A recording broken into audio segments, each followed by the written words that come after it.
Good afternoon and welcome to the latest in our series of the Bible as History. Now, some of you, I'm sure, have been to Sunday school. And when you go to Sunday school, you hear stories of the Bible. And one of the stories that you may have heard was about a city called Jericho and about how some people went to conquer that city. But rather than fighting, they ended up marching round the city 7 times and the walls fell down. But the question is, did that really happen? Was there really a city called Jericho? Did the walls come tumbling down? Or is that just a story that's been made up? Well, this afternoon, I'm once again joined by Dale, who's been looking into this, and we're going to be exploring this afternoon the historical evidence for Jericho. So, let's just get in with the first question. Was the city of Jericho real? Well, thank you, Richard. Always a joy to be here. And actually, I can answer this question with a very simple yes, in the sense of Jericho was real. And in fact, it's there today. It's located in the Jordan area there and in the land of ancient Canaan. And it is there today. In fact, you can visit it. You can see the archaeological ruins and remains of the site. I'll give you a very brief historical background, because there does seem to be a universal agreement that this place was real and that archaeologists have discovered it. In the 1900s, the first excavation of Jericho began with a German scholar named Ernst Stelling, and the Germans were one of the first to excavate the city in the 1900s. And then the English went over in the 1930s by a man called John Gangstad, and he also did some excavation. But perhaps the most famous explorer was by a lady who was also English. Her name was Kathleen Kenyon, and she excavated Jericho in the 1950s. And we'll go into a little bit more detail about what they said later. But all three of them are all agree that this is Jericho. And not only do we have Jericho, we also have the other cities that were located in Canaan, like Hazor. What was different about Canaan, it had multiple cities, whereas Egypt was one grand empire. So yes, we definitely have evidence that these places existed. And as you said, the Bible tells us that the city was indeed destroyed. Is that actually true? Was the city destroyed? And if so, when did that happen? Yes, well, you would think by having the actual physical ruins right there in front of you that would convince people, wouldn't it? But actually, what seems to have happened over the years is the criticism of the Bible being out of date, basically, because what has happened with archaeology is people say, yes, Jericho did exist, but the question, when did it exist, is a bigger issue. And what has happened is that modern archaeology doesn't seem to want to connect the Bible with the timing of Jericho. Now, when Kathleen Kenyon excavated the city, she says that, first of all, the city was destroyed. So we do have a destruction. We can definitely agree on that the city was destroyed. But she claims that it was actually destroyed by the Egyptians in somewhere around 1550 BC. Now, of course, what that means is that people have basically been saying, and funny enough, even some Christians believe this, that Jericho was deserted and destroyed by the time Joshua got there. Now, that is a huge contradiction to what we see in the biblical account.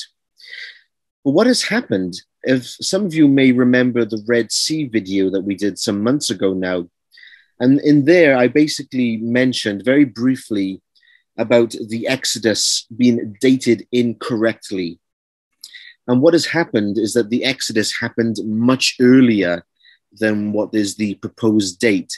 The proposed date is that the Exodus happened somewhere in the 1300 BC timeline, which places it 200 years after Kathleen Kenyon's destruction date. And that's why they say, well, Jericho was destroyed by the time Joshua got there. But of course, the book of First Kings records that the Exodus happened 400 years before Solomon built his temple. Now that places us back around 1440 or 1450 BC, which does line up with Kathleen Kenyon's destruction date. So yes, that's sort of interesting. People acknowledge it was real, but they seem to have an issue with the timeline, that people seem to argue, well, it has no connections with the Bible. The archaeology does not match the biblical account. But if we can get our dates right, first of all, I think it does match it very strongly. So you're saying that the dates actually tell us that it did happen when the Bible said it happened, when Joshua and God's people actually went and took the city. So in that being the case, then how then does the archaeology match up with the biblical account? Yes, well, there is some very powerful examples. First of all, when the city was excavated, now all three archaeologists agree on this, the Germans and the English. They found jars of grain in the city, and those jars were completely full of grain, and they were in every house that was excavated at Jericho. Now, the jars full of grain suggests that the harvest had only just happened. Now, when you read Joshua, the book of Joshua, it says in Joshua 5, verse 10, that the Israelites celebrated Passover before they got to the city. Well, when is Passover in the Jewish season? The spring of the year. Yeah. So there we have a complete match of the timeline there. The other point on that with the jars of grain, it also indicates to us that it was a very short siege because the people did not have time to get out of there before the attack, or before the walls came down, rather. That also matches the biblical account because God tells the people, march around the city for 6 days, once a day. And then on the seventh day, march around the city 7 times, and then the walls will come tumbling down. So we see here, we only have a 7-day siege, and really the great drama, if you want to call it that, only happened on the 7th day. So the full jars of grain does seem to match the Bible and the account of what the Bible is saying. There is also another interesting description. Because we know where Jericho is and we can see images of it, we have an idea of what the city looked like and how it was built. It was basically a fortified city. It was designed to keep enemies out. And it had high walls, and below the walls was sort of a stone ground foundation in which the walls could stand up. Now, what's interesting about that is that even all these archaeologists will say, they will tell us that the stones, the wall fell down first, and then it was caught on fire. Now that matches the biblical account, doesn't it? Because God brings down the walls after the trumpet blasts, and then the Israelites set fire to the city. And when archaeologists scientifically investigated the remains, they could see that the walls had a high temperature, basically, that the high temperature melted the rocks underneath the wall, if that makes sense.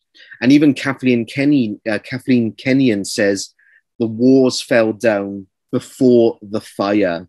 So again, we have another biblical match there, that the walls fell down and that the fire happened by man-made causes.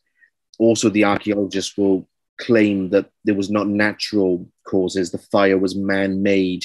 So again, we have another very interesting reference. And then the final one is that Joshua actually places a curse on anyone who will rebuild the city in Joshua 6, verse 26.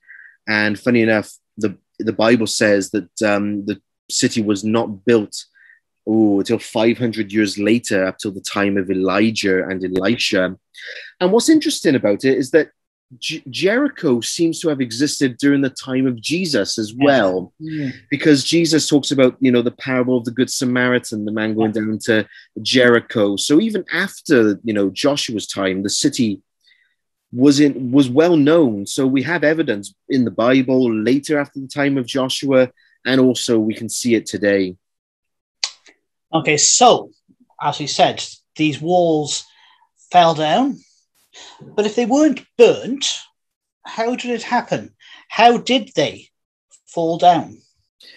Yes, now this is very interesting. And I've noticed every sort of archaeological site and website, they go so far as to talk about the structure of the city, what it looked like, but none of them seem to talk about the walls. And for us reading the text, we would have to ask the question, what is the scientific explanation there? Or what is the mechanism that would explain how these walls fell down? The answer is, I think, is that this also had to be a miraculous miracle. I don't think we can explain the walls coming down by a natural scientific or physical process, because all the Bible says is that the priests sounded their trumpets, the horns, and the walls came down. Now, 2 points on that. First of all, God actually predicts that to Joshua. When you read Joshua, the few earlier chapters, he tells him this is what is going to happen. Then when you read Joshua 6, you see the actual event of that happening. So I think God sort of stepped outside the realms of science, if you like, and he actually caused the walls to come down. A bit like what we talked about with the Red Sea, it was God who moved the waters physically. But of course, we also see miracles in Joshua, like the Jordan River, that suddenly stopped. That too is a miracle. Or the sun stopped in its place later in the book of Joshua. So we do see a lot of miracles. However, I think the most extraordinary evidence we have of this, which we can actually see from the archaeology today, and this sort of blew my mind when I discovered it. The first German archaeologist, Ernst Sellin, actually drew a diagram of the city, and his works you can still read them today. And what he discovered, and you can actually see it there, was that some of the walls did not come down. Now, doesn't that remind us of the story? When Joshua sent the spies into Jericho, they came across a harlot named Rahab. And she had heard word what had happened in Egypt. She knew that the Lord was on their side, and she begged them, please spare me and my family. And they made an oath that no harm would come to them. And the Bible says that she hung a red scarlet cord out of the window so that they could escape. Now, what is amazing about that, the archaeologists discovered the wall, and they found that that wall was on the outside of the city. It was not within the inner center, which is an explanation of how they escaped.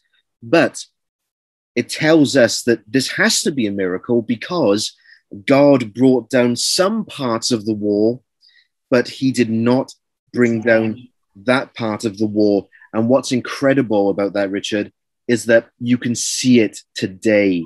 That wall is still standing. And a lot of skeptics may say, well, you're biased, you're adding an agenda to the story. But we have to say, we cannot make up the evidence. That's right. We can only observe what is there. And we have archaeological evidence that supports the Bible perfectly. So we have details of the account, and I think it disproves that claim that Jericho, or basically that claim that it wasn't the Israelites who conquered Jericho. But when you place it together in the timeline, it fits exactly with biblical history. Oh, that's brilliant. Well, thanks so much for that, Dale. That really is a great insight into the city of Jericho. And so I hope that you've enjoyed watching this afternoon. Thank you once again for being with us. And we're aware that not everybody watching this is a person of faith, but we're glad that you took the time to watch. And we just commend to you the fact that we can say that the Bible is true because there are archaeological things that will prove that, and we can see that from the evidence we've seen for Jericho, for what the Bible says. And we can see as well from that God is in control, and the way that God led and guided those at the time to do what he wanted them to do. So we just ask you to consider these things. Well, thank you for being with us, and may the Lord bless you all.